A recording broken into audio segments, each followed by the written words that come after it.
కేసుకు సంబంధించి త్వరలోనే రాజకీయ నేతలకు నోటీసులు ఇవ్వబోతున్నట్లు హైదరాబాద్ సిపి కొత్తకోట శ్రీనివాసరెడ్డి చెప్పారు. ట్యాపింగ్ కేసు పారదర్శకంగా విచారణ కొనసాగుతోందన్నారు.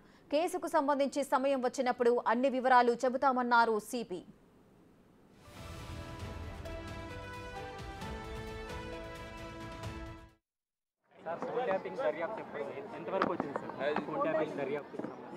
I think this is not the time. Definitely it is going on right lines. It's going on right lines. Right time we will tell. రానున్న రోజుల్లో ఫోన్ ట్యాపింగ్ కేసులో కొంతమంది రాజకీయ నేతలకు నోటీసులు వెళ్లే అవకాశాలు కనిపిస్తున్నాయి. అసలు ఏం జరుగుతోంది? ఫోన్ ట్యాపింగ్ కేసుకు సంబంధించిన అప్డేట్స్ మా ప్రతినిధి సురేష్ లైవ్ లో అందిస్తారు. సురేష్ చెప్పండి, సిపి చెబుతున్నారు కొంతమంది రాజకీయ నేతలకు నోటీసులు వెళ్లే అవకాశాలు ఉన్నాయంటున్నారు. మొత్తం ఎంతమందికి ఈ నోటీసులు వెళ్లే అవకాశాలు ఉంటాయి? దీనికి సంబంధించిన వివరాలు ఏంటి? ఫోన్ ట్యాపింగ్ కేసులో కీలకంగా దర్యాప్తు కొనసాగుతుంది. ఇప్పటి వరకు నలుగురు అధికారులను, ఒక మాజీ డీసీపీతో పాటు ముగ్గురు అధికారులు, పోలీసులు ప్రస్తుతం పనిచేస్తున్న అడిషనల్ ఎస్పీలు, అదేవిధంగా డీఎస్పీ ప్రణీత్రావు, నలుగురిని కూడా అరెస్ట్ చేసి రిమాండ్కి తరలించడం జరిగింది. ఈ నలుగురిని కూడా కస్టడీలోకి తీసుకొని విచారించారు. చాలా కీలకమైన విషయాలు రాధాకిషన్రావు వెల్లడించినట్టు తెలుస్తుంది.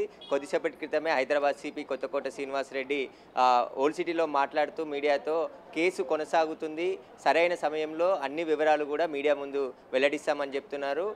నోటీసులు పొలిటికల్ లీడర్స్కి నోటీసులు ఇస్తున్న సమయంలో కూడా ఆయన కేసు విచారణ జరుగుతుంది కాబట్టి నోటీసులు ఇచ్చే విషయాన్ని కూడా త్వరలోనే వెల్లడిస్తామని చెప్పేసి ఆయన చెప్పడం జరిగింది. అయితే రేపు చాలా కీలకమైన అరెస్టులు ఉండే అవకాశం కనబడుతుంది. రాధాకిషన్రావుకు సంబంధించి స్టేట్మెంట్ ఆధారంగా ముగ్గురు రాజకీయ నాయకుల పేర్లు రాధాకిషన్రావు వెల్లడించారు. వారికి రేపు నోటీసులు ఇచ్చి బంజారాహిల్స్ పోలీస్ స్టేషన్కి పిలిచి విచారిస్తారా, లేదంటే డైరెక్ట్గా అరెస్ట్ చేసి కోర్టులో హాజరుపరుస్తారా అనేది కూడా ఉత్కంఠగా మారింది. ఈ కేసులో ఇప్పటికే చాలా కీలకమైన ఆధారాలు దర్యాప్తు బృందం సేకరించింది కాబట్టి వీళ్ళు ఏదైతే ఎస్ఐబి కార్యాలయంలో ఎవిడెన్స్ అంతా కూడా ధ్వంసం చేయడంలో ప్రణీత్రావుకి రాధాకిషన్రావు సహాయం చేసినట్టు గుర్తించడం జరిగింది. ఇప్పుడు ఈ నెక్స్ట్ ఎవరు అరెస్ట్ అనేదే ఉత్కంఠగా మారింది. రాజకీయ నాయకుల పాత్ర పైన కూడా గతంలోనే రాధాకిషన్రావు బీఆర్ఎస్ పార్టీ సుప్రీం ఆదేశాల మేరకే తమ ఫోన్ ట్యాపింగ్కు పాల్పడ్డాం, పార్టీ ఫండ్ తరలించడానికి కూడా పోలీస్ వెహికల్ని వాడామని చెప్పేసి కూడా వెల్లడించాడు. కాబట్టి ఇప్పుడు దర్యాప్తులో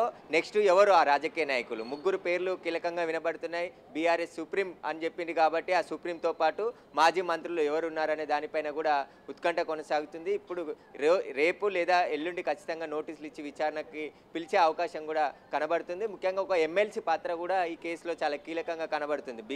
బీఆర్ఎస్ పార్టీకి సంబంధించిన ఎమ్మెల్సీ పేరు కూడా రాధాకిషన్రావు వెల్లడించినట్టు తెలుస్తుంది. దీనికి సంబంధించి ప్రస్తుతం అయితే దర్యాప్తు కొనసాగుతుంది. Right, thank you Suresh, thanks for the live details.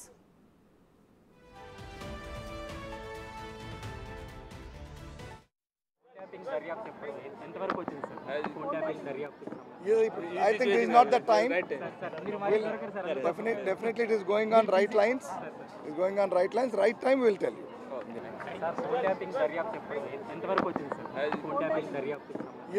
I think this is not the time.